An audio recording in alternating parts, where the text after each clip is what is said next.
नवीन शैक्षणिक संवर्ग के प्राथमिक और माध्यमिक शिक्षकों की जो वरिष्ठता सूची है वो जारी हो चुकी है। अब वरिष्ठता सूची की यदि हम बात करें तो जैसे प्राथमिक शिक्षकों की जो वरिष्ठता सूची है वो संभाग स्तर पर जारी हुई, वहीं माध्यमिक शिक्षकों की जो वरिष्ठता सूची है वो राज्य स्तर पर इसका प्रकाशन किया गया है, जो कि 1 अप्रैल 2023 की स्थिति में इसमें शिक्षकों की जानकारी अंकित की गई है। अब इसमें यदि हम देखें तो कुछ शिक्षक साथियों की जो जानकारी है वो त्रुटिपूर्ण इसमें प्रदर्शित हो रही है, तो इसमें सुधार कैसे हो। जैसे कि हम देखें जो माध्यमिक शिक्षकों की पदक्रम सूची है, चूंकि अंतरिम पदक्रम सूची है तो इसमें सुधार संभव है।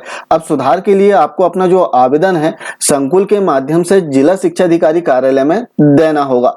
आइए देखते हैं कि किस प्रारूप में हम अपनी जो त्रुटिपूर्ण जानकारी है इन्हें सुधारने के लिए आवेदन कर सकते हैं। तो इसके लिए एक आवेदन हमारे द्वारा तैयार किया गया है।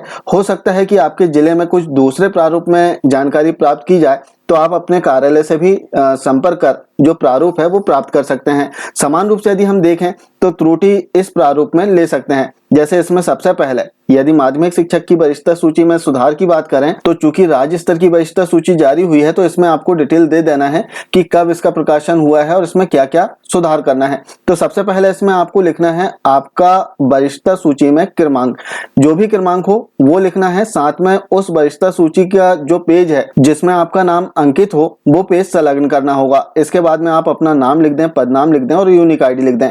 इसके बाद में अन्य और जो जानकारी है वो आपको नीचे दर्शाना होगा। अब इसमें आप देखेंगे कि त्रुटि के बिंदु दिए गए हैं। जैसे कॉलम आप देखें तो कॉलम नंबर 7 जिसमें डेट ऑफ बर्थ लिखी हुई है, जैसे आप जो वरिष्ठता सूची है इसे देख सकते हैं।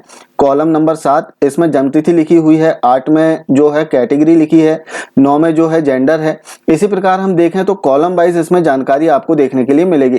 तो जिस कॉलम में आपकी त्रुटिपूर्ण जानकारी अंकित हो वो आपको इसमें उल्लेख करना होगा। जैसे यहाँ पर डेट ऑफ बर्थ है 7 नंबर कॉलम, और यदि डेट ऑफ बर्थ में त्रुटिपूर्ण जानकारी अंकित हो गई है तो जो सही आपकी डेट ऑफ बर्थ है वो आपको यहाँ पर अंकित कर देना है। अब आपने यहाँ पर सुधार के लिए अभ्यावेदन प्रस्तुत कर रहे हैं तो इससे संबंधित दस्तावेज आपको इसमें संलग्न करना होगा। अब जैसे डेट ऑफ बर्थ में सुधार करवाना हो तो आपको जो आपकी 10वीं की अंक सूची है जिसमें डेट ऑफ बर्थ रहती है वो आप संलग्न कर सकते हैं। साथ ही सेवा पुस्तिका का जो पृष्ठ है जिसमें आपकी डेट ऑफ बर्थ अंकित हो वो भी आप इसमें संलग्न कर सकते हैं, लेकिन इसे अभिप्रमाणित करना अनिवार्य होगा। साथ ही आप संकुल प्रचार से भी इसमें प्रमाणित जरूर करवा लें।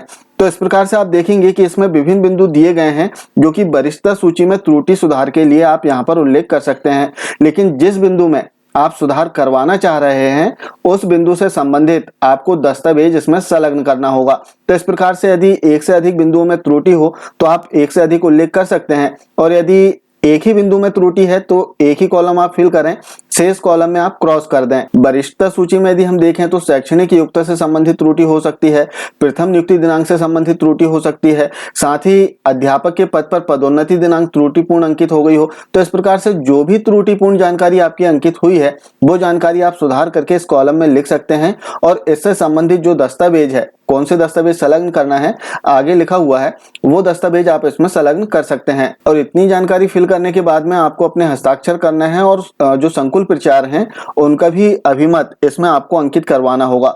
यहाँ पर जो प्रार्थी हैं, जो आवेदक हैं, वे हस्ताक्षर कर दें, अपनी संस्था का नाम, संकुल का नाम लिख दें। इसके बाद में संकुल प्रचार का क्या अभिमत है वो यहाँ पर अंकित करेंगे, और इसके बाद में संकुल प्रचार के हस्ताक्षर व पदमुद्रा जो है संस्था की वो यहाँ पर लगा देंगे। तो इस प्रकार से जो आपका आवेदन है वो पूर्ण रूप से तैयार हो जाएगा, जो कि जिला शिक्षा अधिकारी में कार्यालय के माध्यम से जमा किया जा सकता है। और त्रुटि सुधार के लिए संभवतः प्रत्येक जिले से जो निर्देश हैं वो जारी किए जाएंगे, और आपके कार्यालय के निर्देशानुसार ही आप इसमें कार्य करें। और जो प्रारूप है, जो प्रारूप आपने अभी देखा, इस प्रारूप को आप डिस्क्रिप्शन बॉक्स से भी डाउनलोड कर सकते हैं। ये थी वरिष्ठता सूची में सुधार के संबंध में एक महत्वपूर्ण जानकारी। आशा है जानकारी अच्छी लगी होगी। मिलते हैं कुछ इसी प्रकार की जानकारियों के साथ में नेक्स्ट वीडियो में। तब तक के लिए जय हिंद।